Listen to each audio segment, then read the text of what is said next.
जोरदार टाळ्या।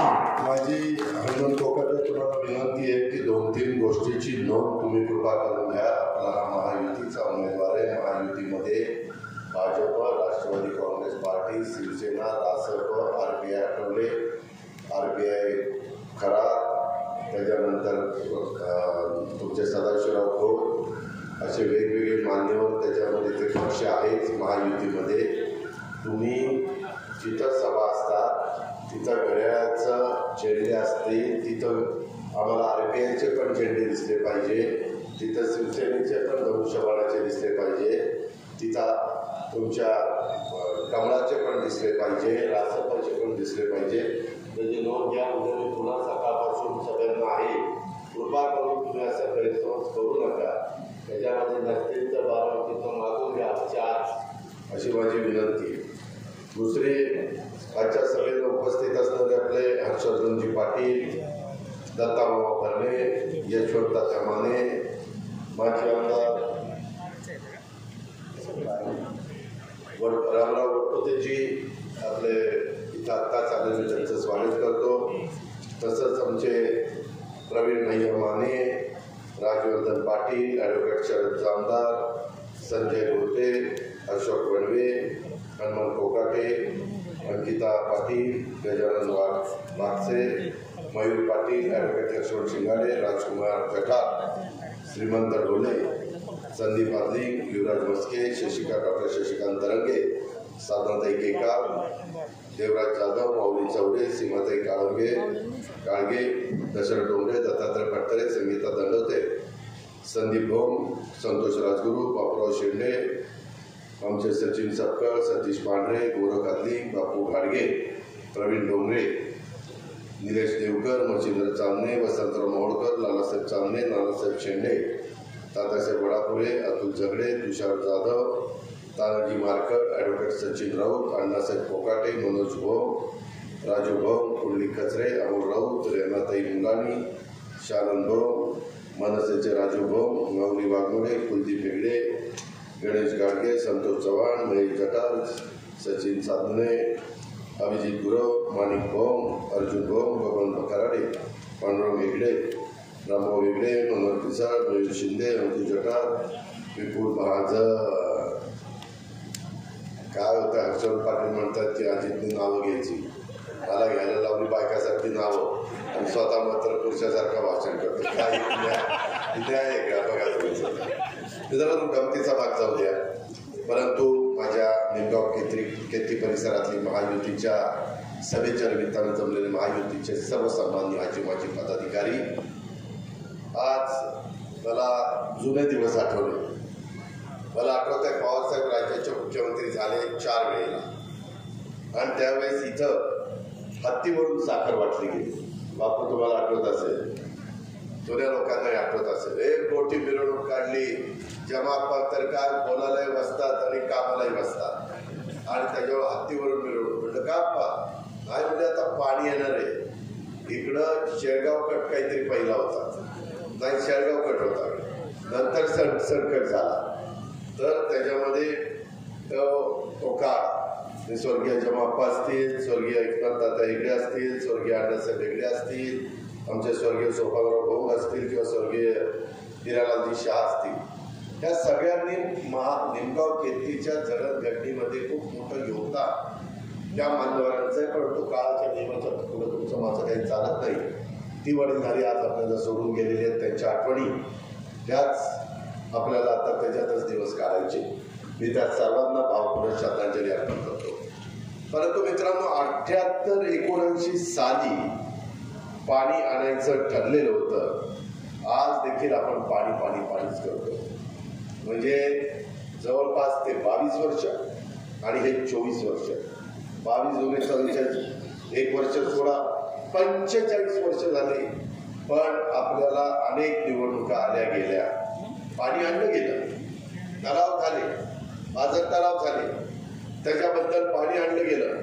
परंतु कधी दुष्काळ पडतो, यंदा दुष्काळी वर्ष, सगळ्यांना वाटतं पाणी दिलं पाहिजे।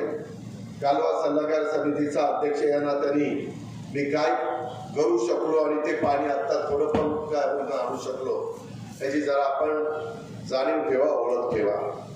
पालखी मार्ग मोदी साहेबांच्या विजनमधनं त्या ठिकाणी झाला. त्याच्यातून लोकांच्या थोड्या गैरसोयी झाल्या, काही ठिकाणी सोयी झाल्या. गावातले ज्यांचे रस्ते होते ते बाहेर न गेल्यानंतर त्याचा परिणाम बाजारपेठेवर कमी अधिक प्रमाणामध्ये होतो. परंतु गावामध्ये दुसरं काही उत्पन्नाचं साधन झाल्यानंतर निश्चितपणे त्याचाही फायदा माझ्या गावकऱ्यांना होतो, माझ्या व्यापारी बंधू भगिनींना होतो. मित्रांनो, आज बोलत असताना दत्तामामांनी हर्षवर्धन पाटलांनी बरंच सांगितलेलं आहे. आज लागण्याची मोठी तीच आहे. ज्या प्रचंड संख्येने भर दुपारी आज 42 टेम्परेचर असताना तुम्ही जेवढी उपस्थिती दाखवली त्याबद्दल मी आपल्या सगळ्यांचं स्वागत पण करतो आणि महायुतीच्या वतीनं आभार देखील मानतो. मित्रांनो, ही निवडणूक गावकी भावकीची निवडणूक, ही देशाचं भवितव्य ठरवणारी निवडणूक आहे. मला आनंद कोकणे तुम्हाला सांगायचं आहे, जरा माझा निरोप आपल्या तालुक्यातल्या सगळ्या कर्मचाऱ्यांना, अधिकाऱ्यांना द्या. कुठल्या कर्मचाऱ्यांना, अधिकाऱ्यांना द्या ते तुमच्या लक्षात आलंय. आणि सोसायटीच्या पण सचिव लोकांना द्या. मी जरी आज बँकेमध्ये डायरेक्टर नसलो तरी माझं एवढंच बँकेत ऐकलं जातं, एवढंच. आणि इतर जे काही गप्पा आणतो, मी याव करीन, मी त्याव करीन, त्याला कधी काय करीन त्यालाच कळायचं. त्याच्यामुळं लोक जर कोणाच्या भीतीला घाबरून आपली बदली होईल, आपलं काहीतरी अडचण होईल, या जर भ्रमात असतील तर तो भ्रम त्या लोकांनी मनातनं काढून टाकावा. हे अजिबात कोणाचं मी खपून घेणार नाही. एक तर मी कोणाच्या नादी लागत नाही आणि कोणाच्या नादी लागलो तर मग त्याला सोडत नाही. उभा महाराष्ट्र त्या ठिकाणी ओळखतो. माझ्या लोकांना जर दमदाटी झाली, एखाद्याला मस्ती आली, तर ती मस्ती कशी जिरवायची आणि काय त्यांचा बंदोबस्त करायचा. उद्याच्याला तुम्ही एखाद्या पदावर असला तरी ज्या पदावर आहात त्या संस्थेमध्ये गेल्या तर त्या संस्थेचा कोणी माणूस देखील तुम्हाला विचारणार नाही. त्याचाही बंदोबस्त मनात आणलं तर लोक करू शकतात, मी नाही, लोक करू शकतात. कारण ते आचारसंहिता चालली त्याच्यावर ते पण बघावं लागतं. पण त्याच्यात जी काही नोंद घ्यायची, समजणे वालों को इशारा काफी रहता, तर त्याच्यामुळं त्यांनी त्याची नोंद घ्यावी. आणि सर्व महायुतीच्या कार्यकर्त्यांना विनंती करतो, असं कोणी काही करत असेल तर मला सांगा. हर्षवर्धन पाटील साहेब, तुमच्याकडे अनेक वर्ष सहकार खातं होतं, आता सहकार खातं राष्ट्रवादीकडं एकनाथराव शिंदे आणि देवेंद्रजींनी दिलेलं आहे. आणि सहकार खात्यामध्ये किती ताकद असते. नियमाच्या बाहेर जाऊन काम केलं तर, अनियमितपणा केला तर त्याही गोष्टीची नोंद ही सगळ्यांनी घेतली पाहिजे. या माझ्या स्टेटमेंटवर कोणीतरी काहीतरी बोलेल, परंतु ते कोण बोलतंय आणि त्याच्यानंतर त्याला काय उत्तर द्यायचं ते पण मला चांगलं जमतंय, एवढंच त्याबद्दल मी सांगतो. मित्रांनो, सध्या केंद्र, आम्ही ही निवडणूक का अतिशय महत्वाची मानलेली आहे. त्याचं कारण आम्ही मगाशी हर्षवर्धनजींनी सांगितलं तसं सेक्युलर विचाराचे लोक, सर्व धर्म समभाव, 18 पगड जाती 12 बौद्धदारांना आम्ही नेहमी सहकार्य केले. ते पण राजकारणात अनेक वर्ष, मी पण अनेक वर्ष. एक उदाहरण मला त्याच्यामध्ये दाखवा की याच्यामध्ये कुठंतरी आमच्याकडनं अल्पसंख्याकावर अन्याय झाला. कुठंतरी जो संख्येने गरीब वर्ग आहे, संख्येने कमी वर्ग आहे, घटक आहे, त्यांच्यावर अन्याय झाला. असं आम्ही कधी होऊन देत नाही, पुढेही होऊन देणार नाही. कायदा सुव्यवस्था कसा चांगला ठेवायचा याचं थोडं बहुत ज्ञान आमच्यासारख्या कार्यकर्त्यांना आहे. आणि त्याच्यामुळं कुणी घाबरू नका. कुणी अफवा उठवतंय संविधान बदलणार. अहो, घटनेचे शिल्पकार डॉक्टर बाबासाहेब आंबेडकरांचं संविधान इतकं उच्च पातळीचं, आज जग ते संविधान मान्य करतात. ते भारताचं आहे, पण जग पण म्हणतं किती विचारपूर्वक भारतीयांनी आणि बाबासाहेबांनी ते संविधान तयार केलेलं आहे. याचा आपल्याला रास्त अभिमान. आज एवढा मोठा खंडप्राय देश त्यामुळे एक संघ राहिलेला आहे. आपली घटना, त्या घटनेच्या बद्दल पण आपल्या सगळ्यांना अभिमान आहे. आणि त्याच्यामध्ये विरोधक प्रचार करतात की हे उद्या घटना बदलणार. तुम्हाला माहिती आहे निमगाव कीर्तीकरांनो आणि पंचक्रोशीतील जमलेल्या माझ्या बांधवांनो, आतापर्यंत पंडित जवाहरलाल नेहरूजींच्या पासून नरेंद्र मोदी साहेबांच्या पर्यंत जेवढे पंतप्रधान झाले 106 वेळेला त्याच्यामध्ये अमेंडमेंट करण्यात आली. 106 वेळेला. आणि मोदी साहेबांच्या वेळेस काय झालं, तुमचा मागास आयोग याची मुदत संपली होती. मागास आयोगाची मुदत वाढवणं गरजेचं होतं देशाच्या करता. का तर कुठल्या मागास वर्गीयावर अन्याय होते म्हणून त्याकरता अमेंडमेंट केली आणि ती मुदत वाढवली. महिलांना वंथट जागा देणं 2029 पासून महिलांना लोकसभेत आणि विधानसभेमध्ये नेहमीच्या जागा सोडून वंथट जागा त्यांच्याकरता आरक्षित केल्या, बिल पास केलं, ती अमेंडमेंट केली. अशा पद्धतीनं मी ते सगळं बघितलं. अतिशय योग्य कारणाकरता अमेंडमेंट केली. लाल बहादूर शास्त्रीजींनी जय जवान जय किसान नारा दिला. त्यांनी त्यांच्या 2 वर्षाच्या कारकिर्दीत 3 वेळेला अमेंडमेंट केली. इंदिरा गांधींनी केली, मनमोहन सिंगांनी केली, पंडित जवाहरलाल नेहरूंनी केली, त्याच्यामध्ये लाल बहादूर आपले वाजपेयी साहेबांनी केली, अनेकांनी केली. पण बाकीच्याच बोलायचं नाही, फक्त मोदी साहेब असं करणार, मोदी साहेब तसं करणार. मोदी साहेबांच्यावर एक पण भ्रष्टाचाराचा आरोप 10 वर्षात झाला नाही. झाला का? नाही झाला. बाकीच्या पंतप्रधानांच्यावर झाला, त्याबद्दल बोलत नाही. अतिशय पारदर्शक कारभार करण्याचा त्यांचा प्रयत्न असतो. विरोधक आरोप करतात वाटेल ते, पण त्याच्यामध्ये तथ्य नाही. त्यांना तिसऱ्यांदा पंतप्रधान करायचंय, कारण देशाचा नावलौकिक जगामध्ये वाढवण्याचं काम गेल्या 10 वर्षामध्ये मोदी साहेबांनी फार मेहनत करून त्या ठिकाणी तो निर्णय तिथपर्यंत आपल्या देशाला पोहोचवलेला आहे. त्यामुळं आपल्याकडे बघण्याचा दृष्टिकोन बदललेला आहे. आज आदराने भारताकडे बघितलं जातं. चंद्रयान आपण पाठवलं, मंगळयान आपण पाठवलं. हे सहजासहजी कुणाला जमलं नाही, ते मोदी साहेबांच्या सरकारने केलं. आज शेतकऱ्यांना पण ऊसाचे भरपूर दरवर्षी वाढवून देतात. आज इन्कम टॅक्स आमच्या शेतकऱ्यांच्यावर टाकती तलवार होती, तो काढून टाकला, त्याचा दंड काढून टाकला. इथून पुढे FRP पेक्षा जास्त भाव दिला तर साखर आयुक्तांची परवानगी घ्यायची, त्यांनी परवानगी दिली तर त्याला इन्कम टॅक्स नाही. 1 करोड रुपयाचं माझ्या शेतकऱ्यांचं काम केलं.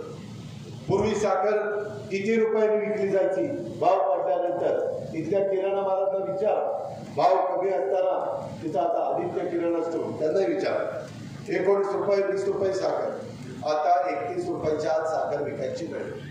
त्याच्यावर काल आता साखर काहीतरी विकली 35 रुपये 75 पैसे एस. हे कशामुळं? मोदी साहेबांच्या निर्णयामुळं. त्यामुळं माझ्या शेतकऱ्यांना आता भाव चांगले मिळायला लागलेले आहे. कांद्याचा प्रश्न आहे, त्याच्यातून आम्ही मार्ग काढतोय. त्याच्यातून दुधाचे भाव आम्ही 5 रुपये वाढवले. ज्यांचे पैसे मिळाले नसतील ते पैसे देऊ, आम्ही कुणाचे पैसे ठेवणार नाही. कापूस आणि सोयाबीनला 4000 कोटी रुपये बाजूला काढून ठेवली. आचारसंहिता संपल्यानंतर त्याबद्दलची कारवाई होईल. धानाच्या बद्दल देखील त्या शेतकऱ्यांना बोनस देण्याचं काम जिथं धान उत्पादक शेतकरी त्यांना त्यांच्या बाबतीमध्ये केलं गेलं. इकडे शेवटी बळीराजाचं सरकार आहे. 1 रुपयामध्ये तुमचा पीक विमा उतरवतो, बाकी सगळे पैसे केंद्र सरकार राज्य सरकार घालतं. हा विचार करा. विरोधक म्हणतात की पवार साहेबांनी त्यांच्या कारकिर्दीत 71,000 कोटीचं कर्ज माफ केलं. त्यात सोनियाजी होत्या, पी चिदंबरम साहेब होते, पण देशात 71,000 कोटीचं कर्ज माफ केलं. त्याच्यानंतर देवेंद्रजी आले. देवेंद्रजींनी फक्त आपल्या महाराष्ट्राचं 35,000 कोटीचं कर्ज माफ केलं. आणि नंतर पुन्हा आम्ही लोक आलो, आम्ही 27,000 कोटीचं कर्ज माफ केलं. म्हणजे आम्हाला पण संधी मिळाल्यानंतर आम्ही काम करतो ना, पण संधी मिळण्याच्या करता कुणीतरी आम्हाला प्रोत्साहन पण दिलं पाहिजे, तर आम्ही त्या संधीचा फायदा होतो. आज त्याच्यामध्ये भावनिक होऊन ही निवडणूक बघू नका. निमगाव कीर्तीकरांनो आणि पंचक्रोशीतील माझ्या बांधवांनो, इथं आपल्याला पाण्याचा प्रश्न गहन आहे. शेतीचा पाण्याचा प्रश्न सुटला की आपोआप आपला पिण्याचा पाण्याचा प्रश्न सुटतो. आणि त्याकरता मी हर्षवर्धनजी, आमच्या दत्तामामा, देवेंद्रजी आणि एकनाथ शिंदे आमचं ठरलंय. ते नाही का कधी कधी आमचं ठरलंय, तसं आमचं ठरलंय तुम्हाला पाणी प्यायला शेती करता द्यायचं. बारामती, इंदापूर, पुरंदर, दौंड, हवेली, तुम्ही म्हणाल कसं काय? वरसगाव, पालशेत, खडकवासला, टेमघर आज सगळं पाणी प्यायला जातंय. फार कमी पाणी आपल्याला मिळतंय. आमचं म्हणणं असं आहे की आम्ही ते एक कमिटी नेमली होती, त्याचा अहवाल आलेला मुळशी डॅम हा वीज तयार करतो. वीज आमचं म्हणणं आता वीज फक्त पाण्यावर तयार करण्याची गरज नाही. आता पाणी शेतकऱ्यांना देण्याची गरज आहे, पाणी प्यायला देण्याची गरज आहे. वीज तयार करून समुद्राला पाणी सोडून त्या पाण्याचं नुकसान करण्याची गरज नाही. मग तुम्ही म्हणा विजेचा प्रश्न कसा भरून काढणार? आता न्यूक्लिअर पॉवर ती आपण करू शकतो. विंड पॉवर, वाऱ्यावर वीज, सूर्यावर वीज, सोलर पॉवर, त्याच्या संदर्भामध्ये आपण थर्मलवर वीज तयार करू शकतो. आणि जे साखर कारखाने आहेत त्याच्या बॅगॅसमधनं कोजन, त्याच्यातनं पण वीज आपण तयार करू शकतो. असे अनेक प्रकार वीज तयार करायचे निर्माण झालेले आहे. त्याच्यामुळं आमचं म्हणणं आहे की आता टाटानी मुळशीचं पाणी आमच्या पुण्याला प्यायला द्यावं आणि पुणं जे पाणी ज्याचा उल्लेख दत्तामामांनी केला, जवळपास 20-22 TMC पाणी, ते आम्हाला खाली यावं. तेवढं पाणी आल्यानंतर आपण अतिशय सुजलाम सुफलाम आपला सगळा भाग होईल. लोक एकदम खुश होऊन जातील. कुणाच्या तोंडातला घास आपण काढून घेतलेलं नाही. कुठलं दुसरं पाणी मंजूर करायची गरज नाही. हे कसं करण्याकरता पैसा लागणार आहे. पैसा राज्याचा द्यायला मी तयार आहे, पण मला मर्यादा आहे. कारण आमच्या तिजोरीचं उत्पन्न बघूनच मी पैसे देणार. मग बाकीचे पैसे कुठं आणायचे? तर केंद्राकडनं. मग केंद्रामध्ये बारामतीचा खासदार केंद्राला पाठिंबा देणारा निवडून गेला पाहिजे. मागं 10 वर्ष आताचे खासदार निवडून दिले, त्याच्यात आपला बारामती लोकसभा मतदारसंघाचा एवढा देखील फायदा झाला नाही. कारण ते विरोधी पक्षाचे खासदार होते. आता आपल्याला सत्ताधारी पक्षाचा खासदार निवडून पाठवायचा. त्याचं चिन्ह आहे घड्याळाचं. त्याच्याकरता घड्याळाच्या चित्राच्या शेजारचं 7 तारखेला आपल्याला बटन दाबायचं आणि त्याच्यातून माझ्या या सगळ्या भागातल्या शेतीचा पाण्याचा प्रश्न सोडवायचा. हे महत्वाचं काम आपल्याला करायचं आहे. आम्ही दुसरं तर लाखनी लिंबोडचं 300 कोटीचं काम 17 गावांचं सुरू झालं. तुम्ही जावा कधी उजनीला. आता आम्हाला निराव नदीला पण बॅरेज म्हणजे केटीवेरचं बॅरेज मध्ये रूपांतर करायचं आहे. मी आता ट्रायल बेसला यंदाच्या बजेटमध्ये काही टाकणार आहे. 2 बॅरेज आपण उद्दटला आणि सोमनथाणीला केले. जाऊन बघा. जर जायचं असेल तर उद्दटचा बंधारा तो बॅरेज म्हणजे एक छोटं धरणच आहे, तसं आपण करणार आहे. आणि या पद्धतीनं करण्याकरता आम्हाला केंद्र सरकारचा निधी पाहिजे. आम्ही उद्याच्याला तुम्ही जर ऐकलं, तुम्ही तुमच्या पुढच्या पिढीचं कल्याण करायचं ठरवलं तर तुम्ही घड्याळाच्या शेजारचं बटन दाबा आणि ते दाबल्यानंतर आम्ही खासदाराच्या बरोबर जाऊ, पंतप्रधानांना भेटू, त्यांच्या इतर सहकाऱ्यांना भेटू आणि त्यांना सांगू की आता हे काम आम्हाला करून पाहिजे. काम होईल का नाही, काय अडचण आहे. त्याच्यामध्ये हे काही निवडणुकीला मत मिळवण्याच्या करता नाहीये. हे फार विचारपूर्वक सागर बंगल्यावर माझी हर्षवर्धनची आणि देवेंद्र फडणवीस यांची बैठक झाली. तिथं पण आम्ही या सगळ्याची चर्चा केली. एकनाथराव शिंदे बरोबर माझी बैठक झाली. परवा पंतप्रधान आपल्या पुण्याला आले असताना मी त्यांच्या जवळ बसलो होतो. त्यावेळेस आम्ही मधून एकनाथराव शिंदे बोलत असताना चर्चा करायचो. त्यावेळेस ही चर्चा करत होतो, दुसरी नव्हती चर्चा करत, की आम्हाला ही मदत तुमची लागणार आहे. त्यांनी सांगितलं की काळजी करू नका, तशा प्रकारची मदत मी विदर्भात गोसीखुर्दला केली. मी टेंभू, ताकारी, म्हैसाळला, सांगली, सातारा आणि सोलापूर जिल्ह्याकरता केली. त्यांच्याकडे निधी आहे. निमगाव केतकीकरांनो हे सगळं काम आपण केलं. तर आपल्याला तरंगवाडीचा तलाव असेल किंवा कुठलेही तलाव असतील ते आपण भरू शकू. आपला शेटफळगडेचा तलाव आपण भरू शकू. शेटफळ हवेलीचा मी चुकून गडे म्हणतात हा तलाव भरू शकू. आपल्याला पाण्याची कमतरता मग भासणार नाही. फक्त आपल्याला काटकसरीने मात्र पाण्याचा वापर करावा लागणार आहे. त्याकरता मगाशी या दोघांनी सांगितलं तशी ही निवडणूक त्या दृष्टिकोनातनं महत्वाची. कारण आम्ही तर आता एकमेकाच्या विरोधात लढून थकलो. त्याच्यातनं त्यांनी तुम्हाला खुश करायचं, मी त्यांच्या विरोधात बोलून तुम्हाला खुश करायचं आणि तुम्ही म्हणायचं काय चाललंय बघा जोरात. त्याच्यातून विकासाचा प्रश्न सुटू शकत नाही. आपल्याला आता बाबा तो विकास करायचा आहे आणि तो विकास करण्याच्या करता आम्हाला सगळ्यांना बरोबर घेऊन जायचंय. म्हणून निमगाव केतकीकरांनो माझी तुम्हाला आग्रहाची नम्रतेची कळकळीची विनंती आहे की या संदर्भामध्ये केंद्र सरकारचा निधी महाराष्ट्राच्या आणि पुणे जिल्ह्याच्या विकासाच्या करता आणायचं काम आम्हीच लोक करणार आहोत इथं बसलेले. आणि आपण मात्र गाव पातळीवर विरोधाला विरोध करायचं म्हणून विरोधात काम करू नये. बऱ्याचशा गावात असतं समजा मी या बाजूला असलो की तिथं बापू त्या बाजूला का तर आमच्या दोघांच्या गावात पार्ट्या त्याच्यातून काहीच साध्य होणार नाहीये. त्याच्या संदर्भामध्ये स्थानिक ठेवे दावे तुम्ही सगळ्यांनी बाजूला ठेवा. एवढ्या निवडणुकीपुरतं तुम्ही आमचं ऐका. माझ्यामध्ये मला तुम्ही सगळ्यांनी महायुतीच्या उमेदवाराला मतदान रूपी सहकार्य करा आणि आपला एक खात्रीचा खासदार केंद्राचा निधी आणण्याच्या करता केंद्राला रेल्वेचे प्रकल्प केंद्राकडनं मंजूर करण्याकरता नॅशनल हायवेचे कामं करण्याकरता जिथं समुद्र असेल तिथं बंदराची कामं करण्याकरता विमानतळाची कामं करण्याच्या करता मोठे मोठे प्रोजेक्ट मंजूर आणण्याच्या करता आपल्याला हे करायचंय. म्हणून माझी तुम्हाला विनंती आहे की आपण ते करा. माझ्या स्थानिक पातळीवरच्या कार्यकर्त्यांच्याकडनं यदा कदाचित काही चुका झाल्या असतील तर मी त्यांना माझ्या भाषेमध्ये ते सुधारणा करायला सांगेन याची मी ग्वाही देईन.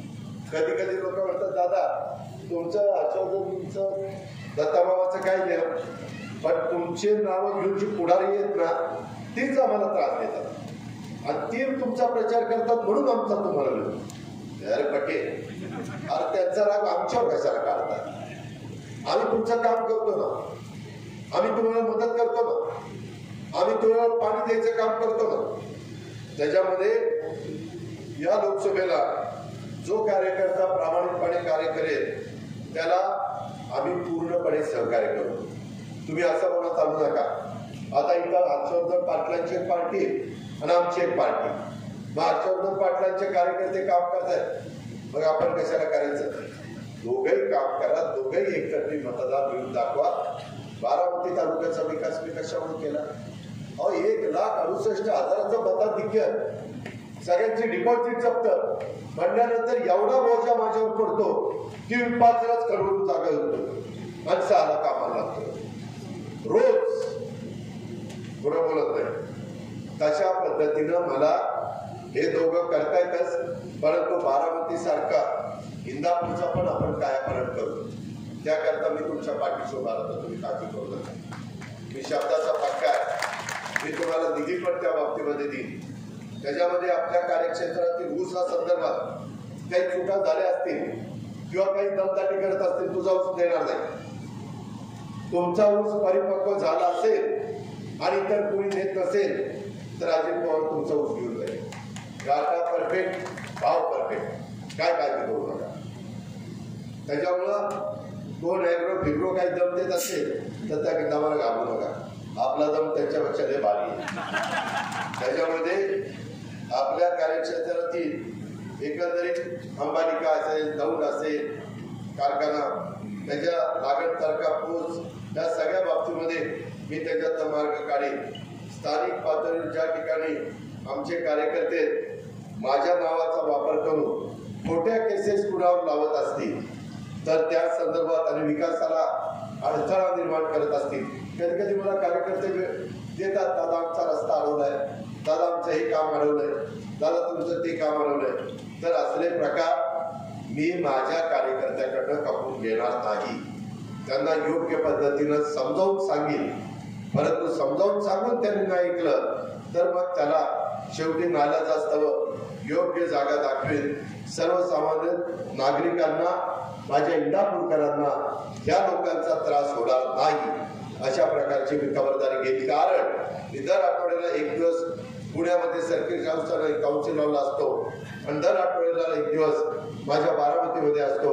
तुम्हाला बारामती काय फार लांब नाही याची जाणीव निमगाव केतकीकरांनी या निमित्ताने ठेवावी आणि स्थानिक पातळीवरच्या हेवा द्याव्यामध्ये दोन्ही लोकांच्या बाजू समजून घेऊन मगच निर्णय दिला जाईल. एकतर्फी निर्णय त्या ठिकाणी दिला जाणार नाही याबद्दलची पण खबरदारी मी आणि माझे सगळे सहकारी, आमचे महायुतीचे सगळे घटक या निमित्तानं घेतील. काही पण खात्री आणि विश्वास मी आपल्या सर्व सहकारी मित्रांना देतो. मित्रांनो, बोलण्यासारखं खूप आहे. तुम्ही अफवांच्यावर विश्वास ठेवू नका.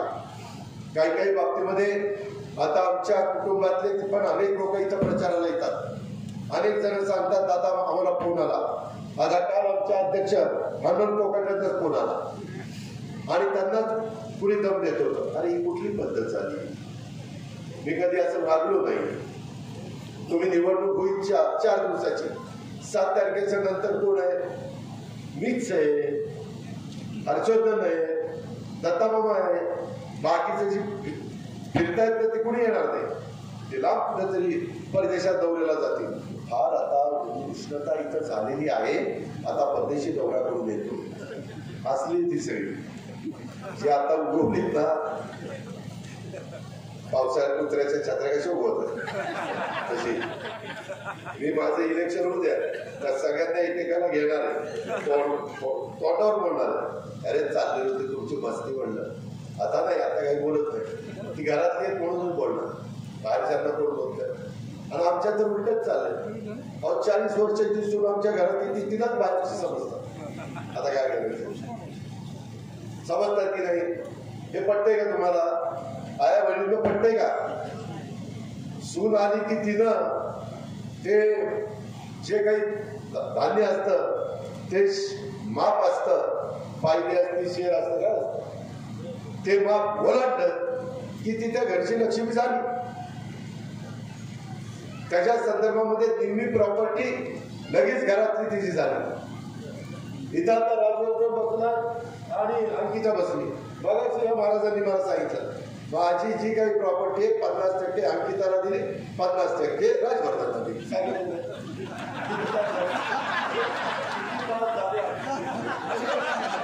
ती वस्तुस्थिती आहे ना. शेवटी वडिलाला मुलीचं प्रेम असतात ना.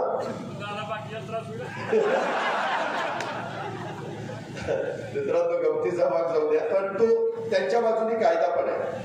शेवटी घरामध्ये मुलगा मुलगी जन्माला आले तरी मुलाला जी प्रॉपर्टी जाते तेवढीच प्रॉपर्टी मुलीला पण द्यावी लागते. हा कायदा झालेला आहे. शेवटी महिलांचा मान सन्मान प्रतिष्ठा आपणच ठेवली पाहिजे. कारण ती कुणाच्या घरची लक्ष्मी आहे, ती कुणाच्या घरची सून आहे. तिला बाहेरची म्हणता येणार नाही. याची नोंद माझ्या निमगाव केतकीकरांनी घेतली पाहिजे. मित्रांनो, दिवस येतात जातात. आता इथं आया बहिणी बसल्या. 4 दिवस सासूचे असल्यानंतर 4 दिवस सुनेचे येतात की नाही? त्या सारखे सासूचे दिवस राहतात. तसं सारखे सासऱ्याचे दिवस राहत नाही. कधीतरी सुनेचे दिवस येतात. पण समजून घेतलं तर ना, काय करायचं? काय मी किती दिवस थांबायचं? आता मगाशी सांगितलं माझं वय 60च्या पुढे गेलं. आता काय करावं? काय आता 70 झाल्यावर करावं का? काय काम विकासाचं? गमतीचा भाग जाऊ द्या. मी पोटतिडकीने सांगतोय, या दोघांनी पण तुम्हाला पोटतिडकीने सांगितलेलं. आम्ही पंतप्रधानांची चर्चा केलेली आहे, आम्ही राज्याच्या मुख्यमंत्री उपमुख्यमंत्र्यांची चर्चा केलेली आहे. सुदैवाने अर्थ खातं माझ्याच ताब्यामध्ये, त्यामुळं आपलं एक कायमचं दुखणं दूर करायचं. माझं, हर्षवर्धनजींचं, दत्तामामाचं आणि आमच्या महायुतीचं स्वप्न आहे. आणि ते स्वप्न जर कृतीत आणायचं असेल तर ते तुमच्या हातात आहे. कसं? तर उद्याच्या 7 तारखेला घड्याळाच्या शेजारचं पहिल्याच मशीनमध्ये नंबर 2चं आपलं नाव आहे आणि तिथं घड्याळाच्या शेजारचं बटन आहे, ते जर आपण दाबलं तर हर्षवर्धन पाटील मगाशी तुम्ही मी जाता असताना गाडीत काय बोललो, तुम्ही म्हणला दादा आचारसंहिता संपल्या मुंबईत आपण बसायचं म्हणलं. आचारसंहिता मी कामाला वेळ लावणारा माणूस नाही, आपला झटपट निर्णय असतो. एक गाव दोन तुकडे, बघू करू, ये उद्या ये मुंबईला जा, त्याच्यातच वाटोळ होते त्याचे. बऱ्याचदा आता आचारसंहिता आहे, नाहीतर काम दिलं की मी लगेच अधिकाऱ्याला सांगतो लावतो, कसे काय म्हणायचे लावून देऊ, तसं आपलं लावतो आणि कर का. या पद्धतीनं बाबांनो आम्ही शब्दाचे पक्के, आम्हाला कुणाचाही अनादर करायचा नाही, परंतु कधी ना कधी आम्हाला दुसऱ्यांना संधी द्यावी लागेल. ज्याच्यात कर्तृत्व असेल, ज्याच्यात नेतृत्व असेल, तो कुठल्या जातीचा धर्माचा पंथाचा अजिबात आम्ही बघणार नाही. तो कर्तृत्व नसेल, तो आपल्या परिसराला पुढे घेऊन जाणार असेल तर तसल्यांना आशीर्वाद देण्याचं कामच आमच्यासारखे कार्यकर्ते त्यावेळेस करतील. याही गोष्टीची नोंद आजच्या निमगाव केतकीच्या सभेच्या निमित्तानं आपण सगळ्यांनी घ्यावी.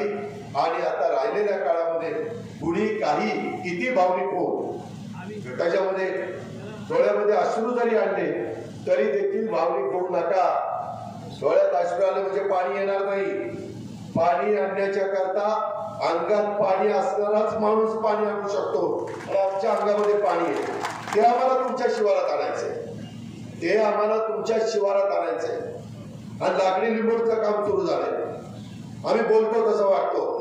300 कोटी रुपयाचं काम मध्ये इंदापूरला आलो होतो, असंच व्यापाऱ्यांनी सांगितलं की बाबा 382 कोटीचा पूल झाला तर करमाळा आणि इंदापूरचं कल्याण होणार आहे, बाजारपेठ वाढणार आहे.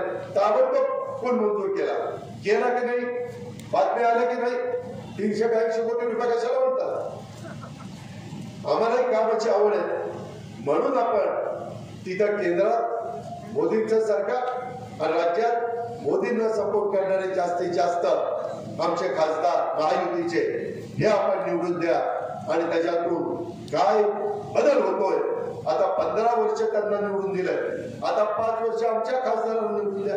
बघा तुलना करा की त्यांचा काळ कसा आणि आमचा काळ कसा. आमच्या 5 वर्षाची कारकीर्द महायुतीच्या खासदाराची निश्चितपणे पहिल्या खासदारापेक्षा उजवी असेल, हा शब्द निमगाव केतकीकरांना देतो आणि माझी रजा घेतो. जय हिंद, जय महाराष्ट्र. धन्यवाद.